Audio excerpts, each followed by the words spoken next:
Acho que está gravando. Para mais um quadro Desvendando Mistérios. Então, nós vamos dar continuidade à nossa escala literária, como nós já vimos, né? Aqui a gente sabe que a parte de cima ocorreu em Portugal e aqui embaixo, aqui no Brasil, né? Essa parte aqui sabemos que não vivemos foi a Idade Média. Nós entramos na história da arte a partir do quinhentismo, que é 1500, o ano o qual nós somos descobertos e passamos a ser colônia de Portugal. Então nós já vimos aqui essa parte aqui de cima, a Idade Média, era clássica, que é classicismo, barroco, arcadismo. Depois vimos aqui no Brasil também, né? Tudo ocorreu lá, refletiu-se aqui. Quinhentismo, barroco, arcadismo. Agora, dando continuidade a essa escala, nós vamos entrar na era moderna contemporânea. Era moderna e contemporânea. Contemporânea, o próprio nome já diz, com o tempo. Então, como já dissemos, tudo que ocorreu lá, também, depois de 10, 11 anos, vinham para cá também os reflexos, né? Nós também vivemos esses momentos aí de arte, esse momento de literatura, esses momentos de transformações que houve nesse campo cultural. Então, nós vamos começar aqui começar no romantismo, que deu início lá na Europa, lá em Portugal, 1825. Quando foi 1836, 11 anos depois, veio aqui para o Brasil. Mas vamos ficar lá em cima primeiro para entendermos bem o que veio para cá, né? Então eu quero dar abertura com a seguinte frase desse autor maravilhoso, expressivo, lá da Europa, né? Que é o Victor Hugo, autor de Os Miseráveis, Les Miserables. Um livro muito conhecido, muito lido, né? É a luta do bem contra o mal, da generosidade de pessoa ser generosa, ser boa, contra a ambição, solidariedade contra o egoísmo, do amor contra o ódio. E esse livro é exposto em muitas facetas, né? Uma pessoa muito sofrida, ela foi presa, teve que passar por trabalhos forçados, ela saiu muito revoltada de tudo isso, né? Então o próprio nome já diz, Os Miseráveis, é um clássico, que é a leitura obrigatória. Então esse Victor Hugo, autor desse livro, tem a seguinte frase: o poeta deve ter um só modelo, segundo Victor Hugo, a natureza, um só guia, a verdade. Bem expressiva, né? E geralmente o poeta tem a natureza mesmo, né? Olha o maior ícone inspirador de todos os poetas, a lua, não é? A lua. E um só guia, a verdade. Então a verdade prevalece. A verdade está aliada com o bem. E o bem e a verdade devem prevalecer contra a mentira e contra o mal. A verdade sempre. Ela dói, ela desnuda, ela traz à tona as verdades. Então, por isso temos que tomar muito cuidado, né? É o que dizer, a quem dizer e como dizer. Bom, então vamos lá. Tem outra frase também, com muita alegria, né? No nosso coração, estou fazendo esse trabalho voluntariamente. Eu desenvolvi um projetinho, tá digitado, bonitinho ali. Um outro momento eu apresento, porque é bem corrido, né? E tem os tempos aí que a gravação vai correndo e eu estou preocupado, o Enem já está se aproximando e desde março eu estou falando isso, tive alguns problemas aí técnicos, mas estamos aqui, vamos que vamos. Os infelizes são ingratos. Quem é infeliz é ingrato. E isso faz parte da infelicidade deles. Então, infelicidade e ingratidão estão ali também. Ó. Então, vamos lá. O romantismo em Portugal. O contexto histórico, né, ocorreu no século XIX, a partir de 1825 e se estende até 1865. O contexto histórico, o que estava acontecendo? Em meio às lutas políticas entre Dom Miguel e Dom Pedro, né? As primeiras manifestações, isso na esfera política, agora vamos na literária. As primeiras manifestações sobre o romantismo surgiram por volta da metade do século XVIII. Se o século XVIII é de 1701 a 1800, a metade compreende-se 1750, certo? Então, por aí já houveram, né, as primeiras manifestações. Onde? Na Inglaterra e um pouquinho acima da Inglaterra, a Escócia, nesses dois lugares. Cujos temas que era a natureza, olha como o Victor Hugo falou ali, né? Que o poeta deve ter um só modelo, a natureza. Então, a natureza, o amor em tons pessoais, aquele tom bem pessoal e melancólico, como num desabafo sentimental. Que tá aqui eu quero colocar, né? Jogar tudo para fora. Então, olha lá, aconteceu ali na Europa, na Inglaterra e Escócia. Os escoceses, aquela saia xadrez vermelha, aquele instrumento, né? Tudo aquilo. Aí eles começaram também a voltar, gente. Aí, se você vê a história, desde o início, o homem dá uns passos adiante aqui na história da literatura, aí ele volta. Parece que assim, tem um receio, uma insegurança de avançar e romper o futuro e além. Não, aí ele volta, ele parece que ele se sente mais seguro, ele voltar, rever, vivenciar o que já foi vivido, reviver o passado. Então, o homem volta, ele volta para a formação de suas nações, lá, né? Um pouquinho lá da Idade Média, ali na Idade Média, pouco para frente da Idade Média. A formação de suas nações, aí os heróis serão valorizados, as tradições populares, numa reação à cultura aristocrática, que ainda vigorava.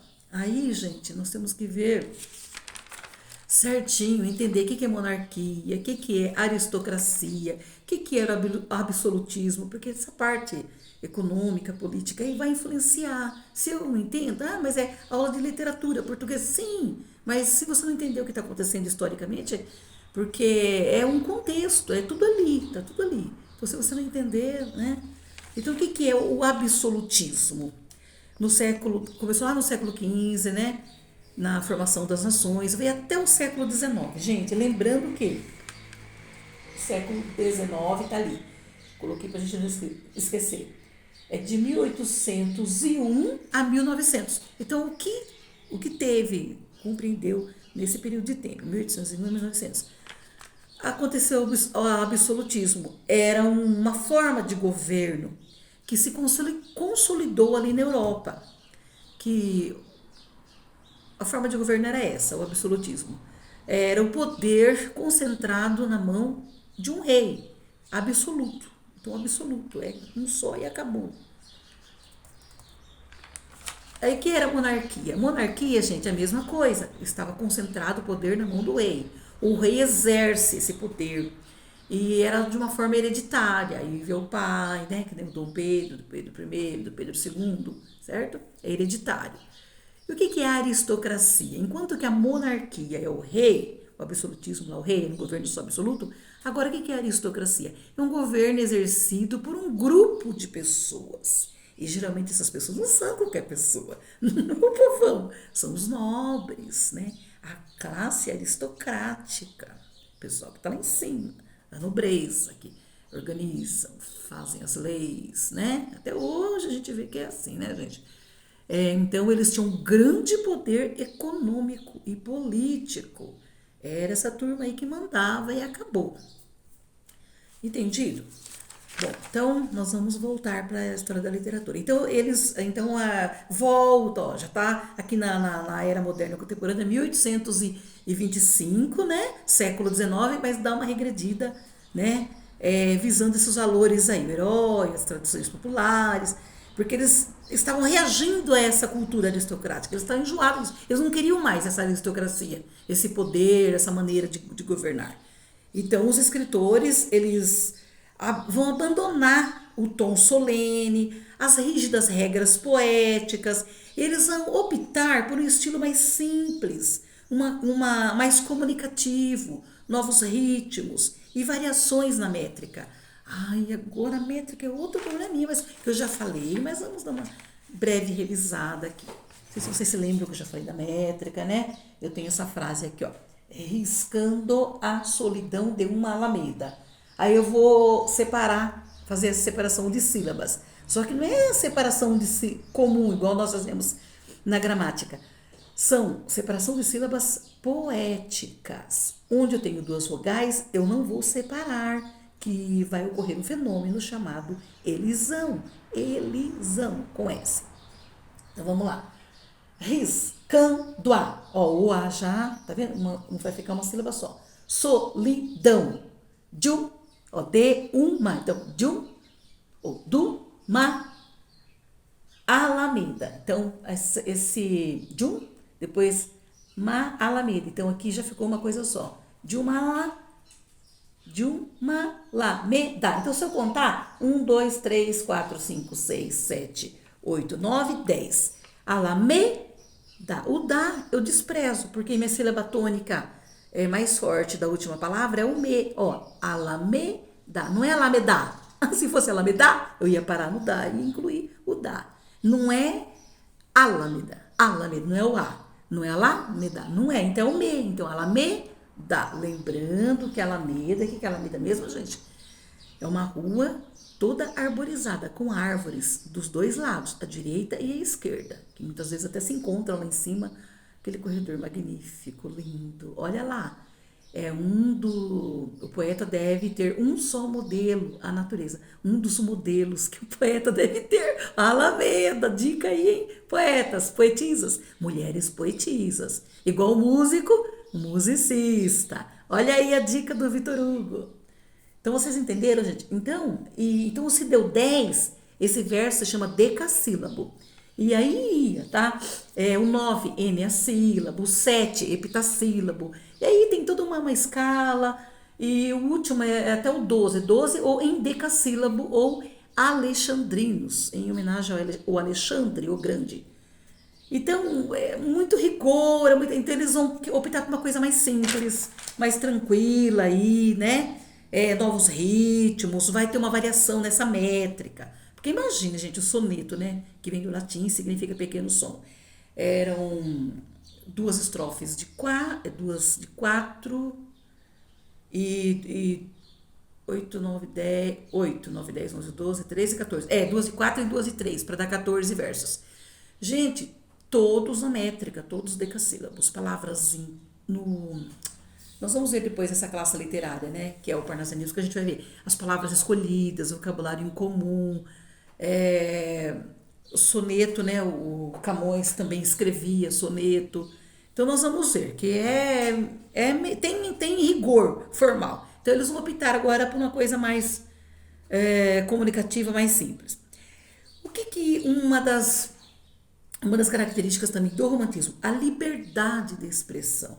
Eles vão bater nessa tecla aí, liberdade. Uma das características principais do romantismo, importante, é revitalizar a literatura ocidental. Sabe, a pessoa tá franca, tá doentinho, aí ela toma uma injeção além de ânimo, que é importante, né, também injeção de proteínas, vitaminas, né, para ela dar uma revigorada, é isso, é revitalizar a literatura aqui do nosso lado ocidental, que pega as Américas, né, gente? Desde lá em cima, América do Norte, Central e América do Sul. É o lado ocidente. O Oriente é para lá, Europa, África, para aquele lado lá, tá? Então, vamos lá.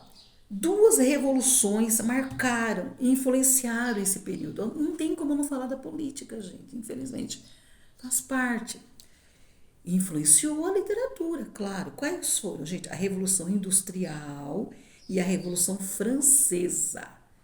Né? Porque era tudo obra de mão manufaturada, né? As pessoas trabalhavam com as mãos, artesãos, etc. Agora chegaram as indústrias, as fábricas. Então haverá uma grande revolução, grandes mudanças, né? A máquina agora, né? Começa a substituir a mão operária, né? E a francesa, que também eles estavam sendo contra aí a aristocracia, o poder, o absolutismo, né? Queriam tirar essa coisa de rei e tal. Então, a Revolução Francesa. E isso provocou o fim. Então, essas revoluções foi o fim do absolutismo na Europa. E qual que era o lema da Revolução Francesa? Liberté, fraternité, égalité. fraternidade, liberdade, igualdade, né? Então, tudo isso daí, gente, essa livre iniciativa, o individualismo, falar de mim, do meu eu, da minha história, da minha vida.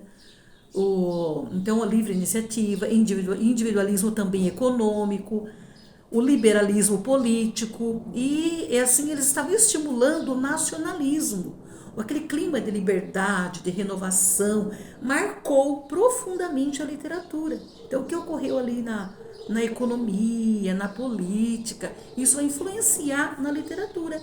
Os nossos poetas, os escritores, os artistas vão absorver essa fase, essas mudanças, essa revitalização, a queda desse sistema de governo. Então é assim, gente, por isso tem que entender a política. É que eu sempre falo, sensibilidade, percepção, tentar entender, sentir as coisas.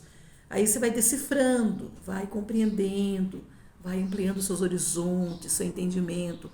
É que nem um quebra-cabeça, as peças vão se encaixando, certo? Outra característica do romantismo é o gosto da confissão plena.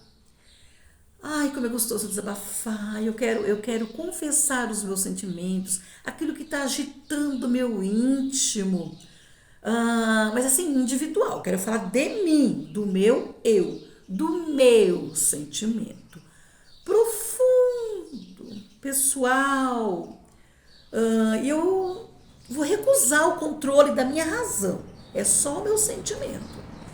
É o triunfo da minha paixão, é o triunfo da minha sensibilidade. É isso daí, tá? Características marcantes do romantismo. Aí voltar a falar do Victor Hugo, gente, que é muito expressivo e maravilhoso. Victor Hugo, autor dos Les Misérables, Os Miseráveis, 1802, ele nasceu e morreu em 1885. Faleceu aos 83 anos. Poeta francês, grande atuação política lá da França. Ele é autor dos Les Misérables, Notre-Dame de Paris, entre outras obras de renome mundial. Ele foi senador e foi político também, né? E olha as influências literárias que ele teve. Por quem ele foi influenciado, professora? Voltaire, William Shakespeare. Gente, você tem que ler alguma coisa do William Shakespeare. Simplesmente maravilhoso. Quanta inteligência, quanta capacidade já naquela época, gente, no Renascimento, a partir da Idade Média lá, a partir de 1436, até 1525, Shakespeare. Alphonse de Lamartine, Jean-Jacques Rousseau, outro grande filósofo francês, e Walter Scott. Então ele teve todas essas influências, e aí o Victor Hugo declarou, olha o que ele declarou, gente, a liberdade literária, porque a liberdade de expressão, né, então ele vai realçar isso daí, vai dar ênfase. A liberdade literária é filha da liberdade política. Libertos da velha forma social, nada daquele rigor métrico, nada, né, daquelas coisas, aquele sistema de governo, libertos de tudo isso e também da velha forma poética. Se libertou da questão social e econômica e também da velha forma poética, do rigor. Há um povo novo, uma nova arte. Então é isso que nós vamos ver, uma nova arte. Tudo que vai ser expresso aí nessa fase é conhecida por o romantismo.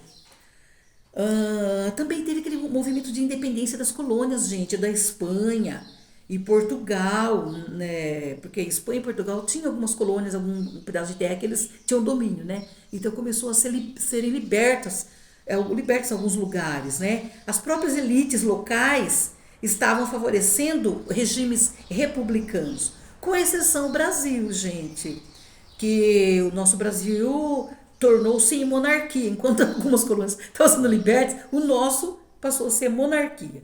Desde a independência de 1822, foi até 1889. Então, nesse período, tivemos 2 imperadores, Dom Pedro I e o segundo reinado com Dom Pedro II. Daí, gente, foi até, como já disse, em 1889, que foi proclamado a República, que é até hoje no nosso Brasil. Entenderam? Então, 2 reinados aí nesse período monárquico, acabou 1889.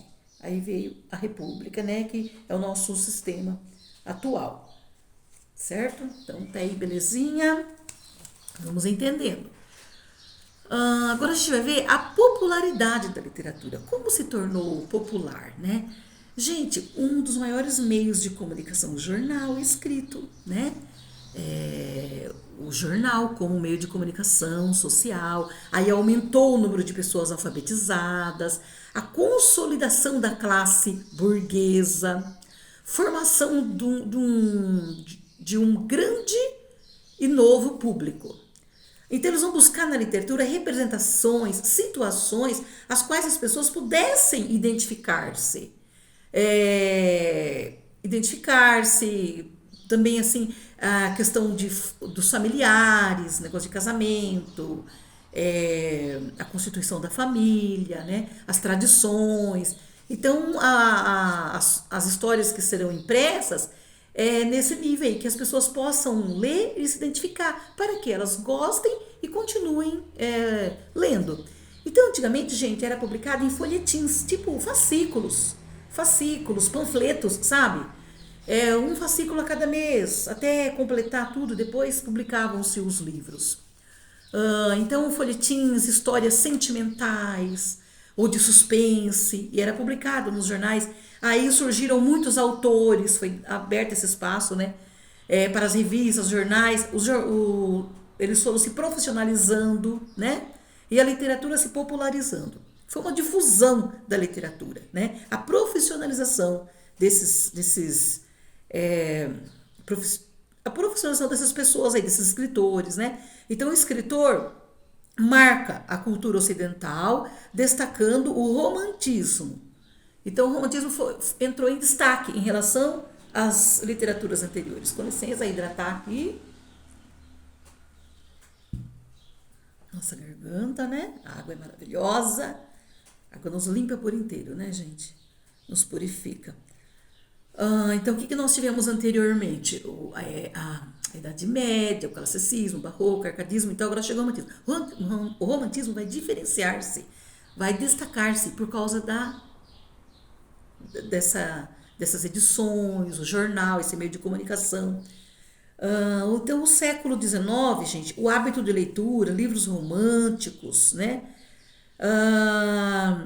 Antes visto com desconfiança para muitos. Agora chega aqui, essa literatura vai ser bastante valorizada. Porque faz a imaginação viajar para longe. Para longe. Tem até um quadro pintado nessa fase. Porque não é só o escrito, gente. O pintor também é literatura. O que ele pinta é literatura, porque vai retratar esse momento. Vocês conseguem ver, visualizar? Duas moçolas, duas donzelas lindas, estão num vagão de trem, né?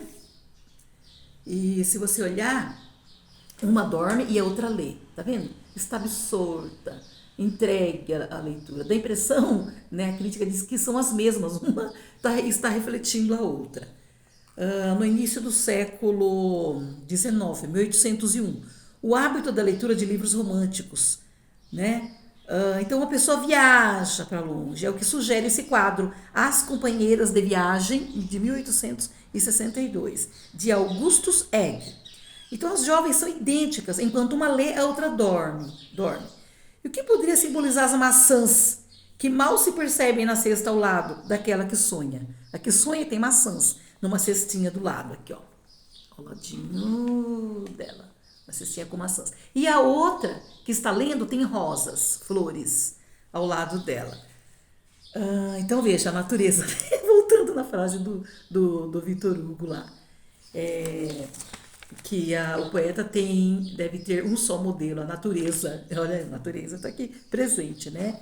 A maçã, né? O fruto e as flores. Enfim. As rosas, a leitura, as maçãs, viagem para o mundo da sedução, do sonho. As rosas estão até murchas pelo tempo que elas estão ali nessa viagem e perdidas em seus devaneios, né? Então é isso, gente. Mais alguma coisa? Um marco do romantismo em Portugal. Tudo tem um marco, tem um início, né? Foi a publicação em Paris do poema Camões, é, desse autor aqui, cadê? Deixa eu mostrar. Tem um rostinho dele aqui, a caricatura dele aqui, ó. Esse mocinho aqui, ó. Esse moço se chama Almeida Garrett. Esse Almeida Garrett, ele escreveu um livro, e esse livro traz bem essas características que nós estamos falando, compartilhando aqui, então torna-se o ícone, o marco, o início do romantismo em Portugal. De Almeida Garrett, esse autor aqui, ó, que também publicou esse outro livro, Viagens na Minha Terra. Olha o nome dele, Almeida Garrett. Então ele lança o livro chamado, não esse aqui é outro, chamado Camões. É uma espécie de biografia sentimental do famoso poeta soldado. Sabemos que Camões, né? Ele era um soldado, foi para a guerra, tanto que ele perdeu um olho, né? Diz a história, aí ele escreveu os Lusíadas, né? E aí ele estava já velho, e ele viveu de favores ali na corte e tal. Então tem toda uma história aí. E ele era apaixonado por uma moça chamada Dinamene, né?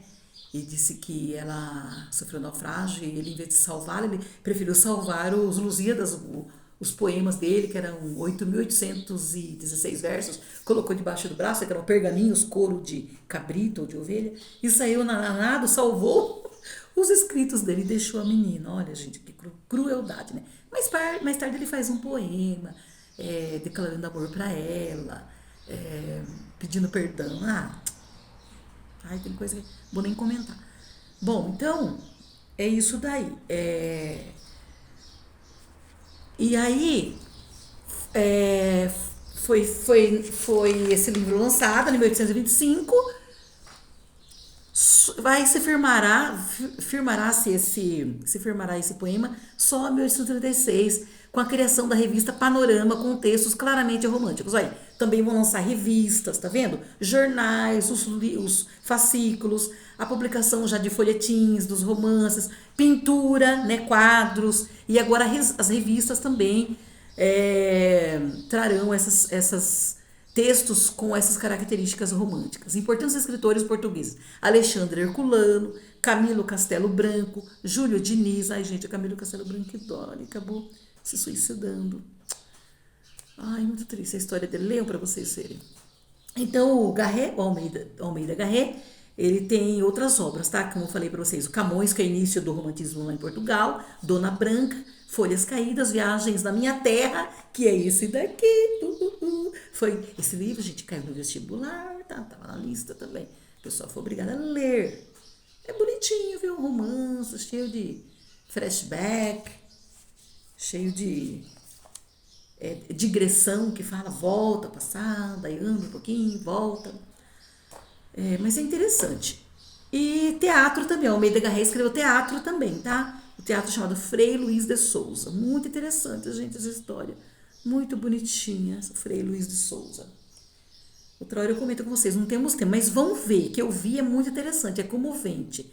O teatro Frei Luís de Souza. É muita coisa aqui para estar falando, não dá tempo. O romance, foi lançado também, gente, o romance, ó, do Johann Wolfgang Goethe. O Sofrimento, o nome do autor, né? Johann Wolfgang Goethe. Os Sofrimentos do Jovem Werther. Gente, esse livro é muito melancólico, é muito triste, gente, é muito triste, triste, triste. Essa característica, piegas, falar do sentimento profundo, do eu, as minhas dores, as minhas azelas, né? Não quero ter o domínio da razão, é só o meu sentimento, é isso daqui, tá? Então, Os Sofrimentos do Jovem Werther. O próprio título já fala, sofrimento. 1774, esse Goethe aqui, ele é um escritor alemão do século XVIII, gente. Lembrando que século XVIII é de 1801 a 1900. É uma paixão, gente, arrebatadora. Uau! Essa paixão, é assim, arrebatadora. Ele se apaixona, esse jovem, por Carlota, linda, maravilhosa, mas ela era casada, ela já era comprometida. E aí, quando ele se vê diante desse romance impossível, Isso leva ao desespero e à loucura. É um personagem tipicamente romântico. E aí, gente, confira o que aconteceu com ele. Como foi esse sofrimento dele, né? As tentativas que ele teve de se aproximar dela, o que aconteceu, como ela, qual foi a devolutiva que ela passou para ele, o que aconteceu, se houve algum relacionamento, chegou a ter algum relacionamento, esse compromisso que ela tinha, e tudo isso, gente, esse sentimentalismo exagerado, piegas, sofrido, o leva a uma atitude. Então é bem triste, tá? Isso aqui não é simplesmente um romance em cartas. É assim, com a nova Heloísa de Rousseau ou Pamela de Richardson. Esta que é uma das mais célebres obras de Goethe. É o romance de uma alma. É a história de uma paixão literalmente devastadora, com enorme repercussão quando do seu lançamento. Repercutiu muito, gente, quando foi lançado. Foi um testemunho de como a literatura tinha poder de agir na sociedade.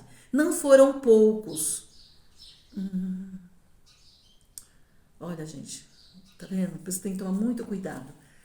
A partir dessa história, a atitude do rapaz aqui repercutiu e muitos fizeram a mesma coisa. Tem que tomar muito cuidado, gente. Tem que ter certeza de quem você é, para onde você vai, o que você quer. Tem que ter essa certeza. Não pode ficar assim, não, você tem que estar firme, com o pé no chão. A gente voa de vez em quando, tem uns devaneios, né? Apelamos para a metafísica, o transcendental, porque não pode ficar só aqui também, só aqui nessa terra, você vai ficar louco.